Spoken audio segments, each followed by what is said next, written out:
You know that strange moment when you open your bank app and instead of closing it immediately out of fear, you actually feel calm, maybe even a little proud. The kind of moment when buying a cup of coffee doesn't trigger a mental debate about whether you should skip groceries later. When everyday expenses stop feeling like a small crisis waiting to happen. There's actually a very specific financial point where this emotional shift begins. And surprisingly, it's not the number most people imagine. Many financial influencers claim you need $1 million to feel financially secure. Others say hitting a six-figure income is the real turning point. But what most of them overlook is that a much smaller milestone can dramatically change the way you experience money. Once you reach it, your mindset begins to transform. That milestone is $20,000. My name is Nick, and I spend a ridiculous amount of time studying money, financial behavior, and the patterns that separate people who slowly build wealth from those who remain financially stuck for years. If you're someone who wants to understand how wealth actually works, rather than hoping things magically improve, consider subscribing to the channel and leaving a like if this video helps you look at money from a completely new perspective. The Boulder Effect. Before explaining why $20,000 becomes such a powerful turning point, let me ask you something. When you imagine someone becoming wealthy, what do you picture? Maybe you think of someone born into a wealthy family who never had to worry about money. Or maybe you imagine someone grinding away for decades, slowly stacking savings one paycheck at a time. But wealth doesn't really grow in that simple, linear way. In reality, there are certain financial levels that function like invisible barriers. Once you cross them, the entire dynamic of money starts to change. $20,000 is often the first major threshold. It separates people who will eventually build meaningful wealth from those who may spend their lives stuck in paycheck-to-paycheck cycles. What's surprising is that most people don't even realize this threshold exists.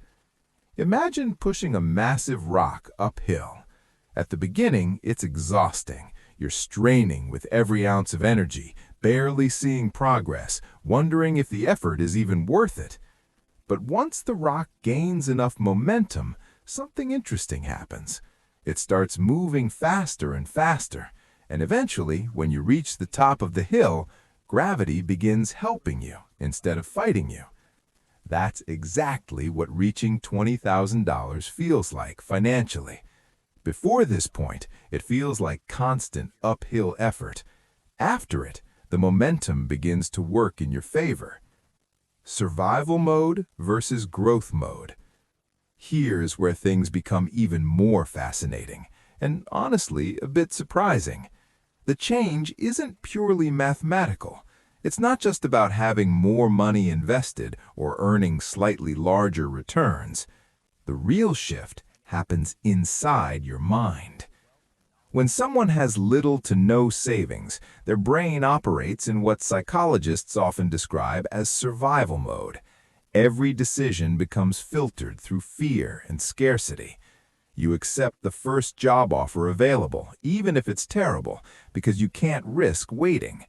You remain in situations that make you unhappy because leaving feels too dangerous financially. You agree to things you'd rather avoid simply because you need the income. This isn't just cautious behavior.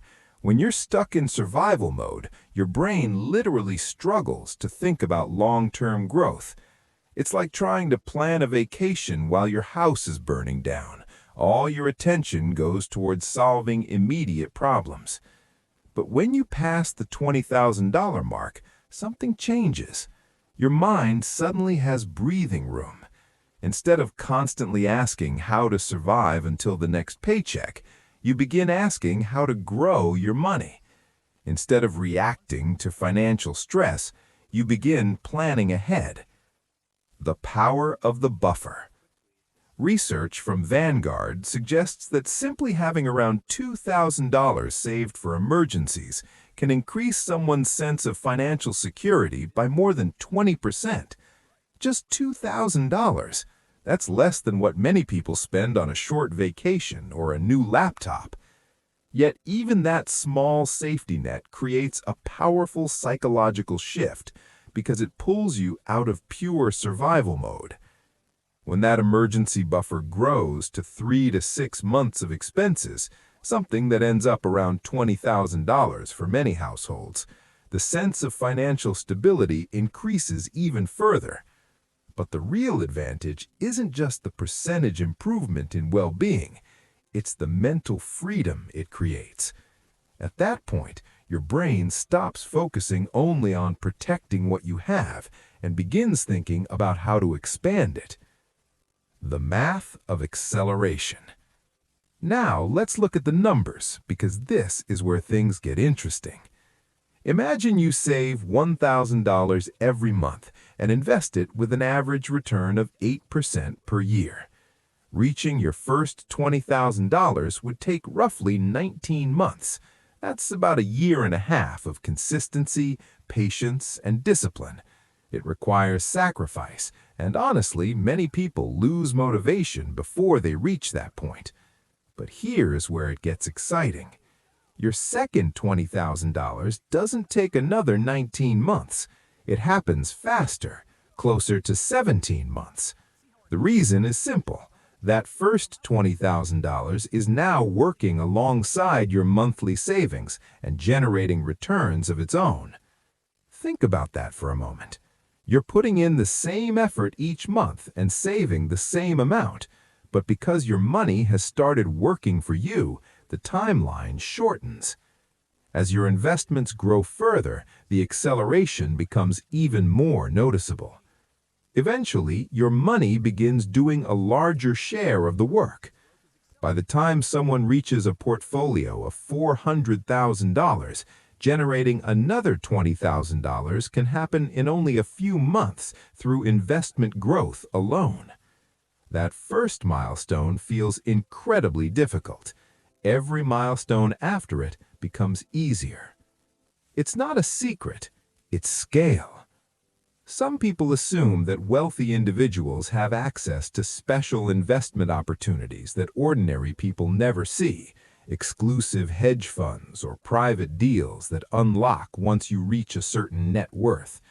While that may exist at extremely high wealth levels, it isn't what explains the $20,000 turning point. The real explanation is much simpler. It's just math. If you invest $1,000 and it grows by 10% in a year, you earn $100. Apply that same 10% growth to $10,000 and suddenly the gain becomes $1,000. This is why $20,000 feels different. Before that point, investment returns often seem small. 10% on $2,000 is only $200, not exactly life-changing. But 10% on $20,000 becomes $2,000. Now your money is producing results you can actually notice. At an 8% annual return, $20,000 produces roughly $1,600 per year without any additional work. That's income created by your money itself rather than your time. The strategy hasn't changed. The index funds, brokerages, and investment principles remain the same. The only difference is scale, and that scale turns small percentages into meaningful progress. The ultimate habit. But there's something even more important that happens when someone reaches $20,000 in savings. They've built the most powerful financial habit of all. Saving $20,000 from zero requires discipline. Unless someone has an unusually high income or extremely low expenses, reaching that point demands consistent effort. You had to track your spending carefully. You had to say no to certain purchases. You had to resist the temptation to spend your savings impulsively. And most importantly, you had to repeat those habits for months or even years. By doing that, you proved to yourself You can control your money rather than letting it control you.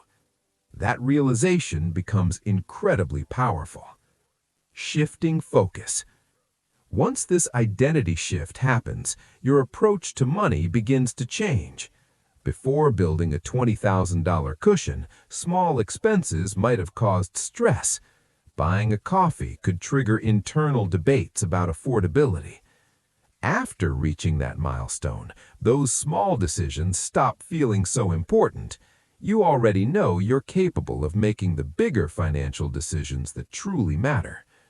Another interesting psychological change occurs as well. Instead of constantly worrying about potential problems, you begin noticing opportunities. Expected expenses no longer feel like disasters. A car repair becomes an inconvenience rather than a crisis. Replacing a broken laptop becomes manageable instead of overwhelming. More importantly, you begin seeing opportunities that were always present but previously out of reach.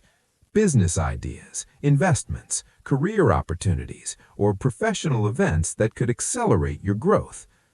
Money doesn't magically attract more money, but having financial options allows you to recognize and act on opportunities when they appear. Budgeting truths. Around the $20,000 mark, something else begins to change. Your focus shifts away from tiny expenses and toward major financial decisions. When money is tight, every purchase feels critical.